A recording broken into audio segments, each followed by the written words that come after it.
Nalhati station ম্যানেজারকে স্মারকলিপি জমা নলহাটি নাগরিক মঞ্চের। আজ শনিবার দুপুর 12:30 নাগাদ নলহাটি নাগরিক মঞ্চের পক্ষ থেকে নলহাটি রেল স্টেশন ম্যানেজারের হাতে একটি স্মারকলিপি তুলে দেওয়া হয়।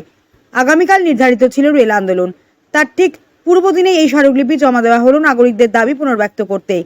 জানা গিয়েছে, গত 17 এপ্রিল ডিআরএম এর পক্ষ থেকে একটি চিঠি পাঠানো হয়, যেখানে নাগরিক মঞ্চের অধিকাংশ দাবিকেই মেনে নেওয়া হয়েছে। তবে কয়েকটি গুরুত্বপূর্ণ ট্রেন সংক্রান্ত দাবি এখনো বিবেচনার বাইরে। সেই দাবিগুলি ফের সামনে তুলে ধরতেই আজকের এই পদক্ষেপ বলে জানান নলহাটি নাগরিক মঞ্চের প্রতিনিধিরা। নাগরিক মঞ্চ স্পষ্টভাবে জানিয়েছে, যতক্ষণ না সমস্ত দাবি পূর্ণাঙ্গভাবে মানা হচ্ছে ততক্ষণ পর্যন্ত তারা এই লড়াই জারি রাখবে। বিষয়টি নিয়ে মঞ্চের কমিটির সদস্যরা বিস্তারিতভাবে বক্তব্য রেখেছেন, যা খুব শীঘ্রই সামনে আসবে। বীরভূমের নলহাটি থেকে সজল শেখের রিপোর্ট, আনন্দ বাংলা 24/7।